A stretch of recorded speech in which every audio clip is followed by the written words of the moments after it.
Hello guys, I'm Spicy Bill. This is going to be a review on the Bandai High Grade Universal Century HGUC 144 scale R-Gyagya from Double Zeta Gundam. This is the Neo Zeon prototype mobile suit, and this kit was released in January 2019. And yeah, I finally got this kit. Retail price for this kit in Japan, I think is around 2,000 yen, give or take. And let's go ahead and take a look at the box real quick. Obviously, if you guys watched Double Zeta, you're pretty familiar with this guy. This is Chara Soon's mobile suit. It went up against the Zeta Gundam, and it actually blew the head off the Zeta Gundam. And the Zeta Gundam eventually have to replace his head with a Zaku head. Yeah, that was very interesting. And here we have the box. Pretty sure most of you have seen the promotional pictures by now. It does have a very interesting gimmick where you can articulate the shoulder section, and yeah, it's got some interesting waist articulation right there, and it's number 220 on the HGUC line, and yeah, it's piloted by Chara Soon, and here's some information about it. You can read that right there. Apparently, the R-Gyagya, the R-Jarja, it took some design concept, inherited some design concept from the Geymalk. So yeah, it's I guess it's the sort of successor to the Geymalk. Yeah, it's really well. I guess it got that whole knight kind of vibe going on, but yeah, I don't really see too much Geymalk in this guy. So. Yeah, the Geymalk's got that very goofy looking head, which is very unappealing to a lot of people. But anyway, and here we have the high grade Build Fighter version that was released back in 2014. So they have this mode pretty much for like 4 years. So after 4 years, they finally decided to, use this mode to give us the R-Gyagya. I don't know, I guess Zeta just isn't really that popular. But anyway, here we have a sheet of foil sticker, which I use up all of it. And here we have the leftover parts. Basically, just leftover shoulder armor parts from the R-Gyagya. Yeah, and we have left 4 extra polycaps. So, that's pretty much that. Let's take a look at the instruction manual. Gundam alloy. It's got the heat bayonet right here, which you have to paint. Heat bayonet. And heat bayonet beam rifle, and it's got 3-2 missile pods, which I'll show you guys. It's basically these, and it's got beam saber, obviously beam saber, and variable shield. This is the variable shield, the thing that turns forward. Okay, so here are some of the gimmicks. You can see the variable shield. You just turn that forward right here, and you can move the shield around. To be honest with you, this gimmick isn't really that well thought out, or it's just really not that useful, to be honest with you. Yeah, I'm really not a big fan of it, but it is what it is. So anyway, yeah, the construction is pretty much the body. The body is exactly the same as the R-Gyagya. Only difference is the shoulder armor is different. And let's see, the forearm armor is actually different. This piece is different. I'll show you guys that very quickly. And let's just put this away real quick. Okay, so let's just go ahead and take a look at the major differences between the two suits, or the two kits. So there we go. Here we have the R-Gyagya next to the R-Jarja. You can take a look at the forearm armor. Right here, it's different. You can see that. Yeah. Get it to focus. This one is a lot more detailed. Why would my camera focus? Does it not like the red or something? There we go. This is a lot more detailed. But yeah. Everything else is exactly the same. Now the shoulder armor here, the variable shield, basically what you can do is just you can swing it forward like that, and then you can articulate this section. So use it to like block, beam weapons or physical attacks, stuff like that. Yeah, I know it's an interesting concept, but it really doesn't work too well because it's mostly just attached via a polycap, a ball joint polycap. So it's not that great. And let's just go ahead and convert it back to the standard mode. So here we have the missile tubes. And for articulation, well, it's pretty much the same. We got the bicep swivel, got the double jointed elbow right here, very nice. I took the liberty of adding more water slide decal to this kit, so give it more details. So yeah, this is one point that I think the R-Gyagya has advantage over the R-Jarja is because it's got these Gatling guns. Yeah, so. And also, it's got that shield gimmick that you can attach to the shoulder, which is pretty cool. So I mean, if if you're looking for gimmicks and I guess fun factor, the R-Gyagya is still a pretty good deal. This guy is the R-Jarja is pretty much like something for the ZZ Gundam purists. If you really want something that from ZZ Gundam, then you definitely want to pick up the R-Jarja. Now the funny thing is, there's also R-Jarja sing in Twilight Axis. I wonder if they're gonna make a premium Bandai version of that. Yeah, that would be nice. Okay, so we'll talk about similarities and differences. Oh, the head's a little different. It's got that giant crest, whatever thing, and this one right here is just very simple. You can see that right there.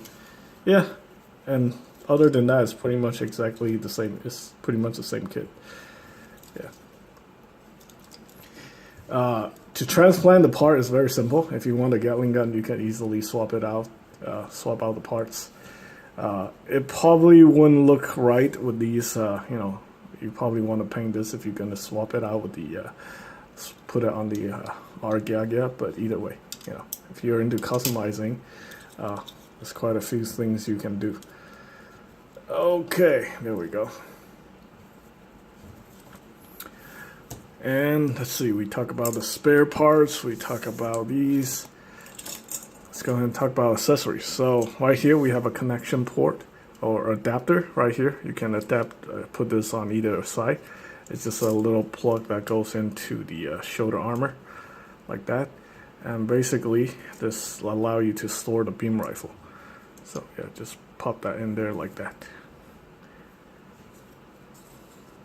Probably look better if you swing this thing around. There we go, like that. And then have the beam rifle attached to the back, without the hand of course, like that. That looks pretty cool. Alright, yeah, I put a ton of water slide decal on this kit because it's actually lacking quite a bit of surface detail. Alright, just like the R-Gyagya, the R-Jarja also got the sheath for the beam saber. This is pretty simple. Basically, you just want to remove the beam saber effect. You attach this adapter right here, like so. Pop that in, stick it in here, and then attach it to the side screen. Oops. Yeah, these, I don't know, the ball joint on the shoulders and the way this armor is designed, this thing like to clash, it like to push in against the body, and then that often, very often, it just get the arm to pop off. So I kind of don't like the design of these shoulder armor, but I don't have a solution on how to make it better. So it is what it is. Alright, so anyway, let's go ahead and pop this off. Obviously, it can wield the beam rifle like that. You kind of want to straighten out the arms when it's holding the beam rifle because with a bent arm, it's kind of difficult for it to wield the beam rifle. But, it's authentic. Obviously, very anime accurate. A lot better than the one we seen from the Zaku 3. It's the same beam rifle. And if you've seen my build video, the tip on this beam rifle is very loose. Kind of loose. You can easily knock it off, so it's probably a good idea if you want to glue this in. And you can also remove the heat bayonet right there. You do have to paint the tip, the blade, if you want it to be accurate. And yeah, I think that is pretty much that. And then you can attach it right here, like so. yeah, I'm definitely gonna glue this in after this review. So there we go. There's a point of articulation right here on the for the stock. Yeah, if you want to. I don't really care about what this part does. Yeah, it can be straight. It can move down like that, I guess. Oh, well, maybe allow it to go under in between the shoulders or something like that. Either way. Let's see what else. Oh, this is a brand new part. This is the open hand. This open hand, this is a new piece. So anyway, the manual talk about the waist articulation. Well, yeah, it's got multi-segmented waist. So you got you can do a ab crunch like that, and then you can also move the there's 3 joints right here. So that's pretty cool. So you get some pretty cool articulation out of that. And let's see, the head is on the double ball joint, so you can rotate that. Rotate is 360, although it's going to be clashing with everything.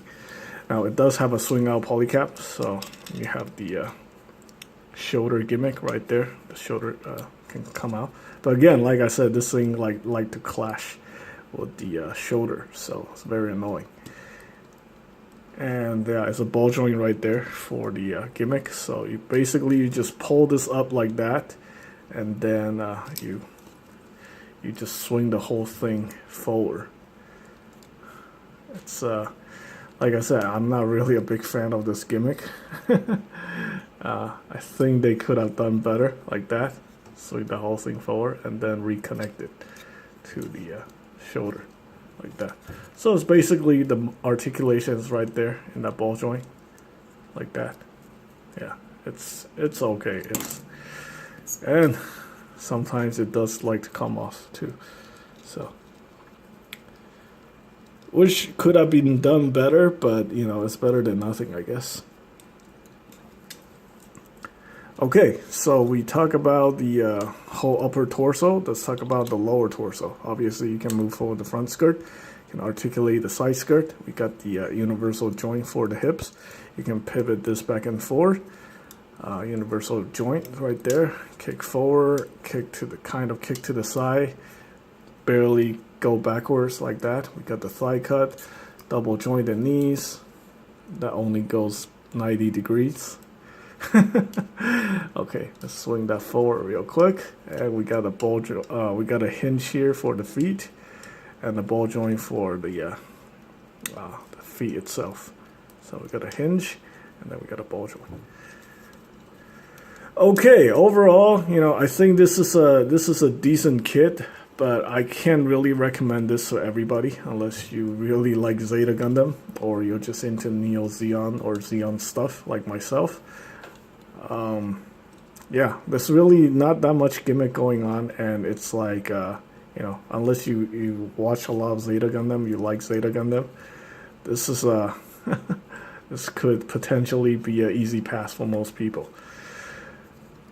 Yeah, I think this is probably going to be more popular in Asia than it is in North America. But either way, it's if you like the design, then definitely go for it. You do need to paint some parts right here. You need to paint the thruster right there. Paint these thrusters right here. And then also, these are very easy. You can just pre-paint them before you attach the armor parts. Once you put on the armor parts, it's going to be very difficult to paint. And yeah, I didn't even bother painting the inside of these parts black like I did with the R-Gyagya. So I'm going to do that eventually. But either way, it's a decent kit. Depends on how much you get it for. Tatsu Hobby have this kit. You can get this kit for like I don't know, like around $20. And yeah, oh, my cats are going crazy. But anyway, that is pretty much it for this video. I hope you guys find the information helpful. Thanks for watching.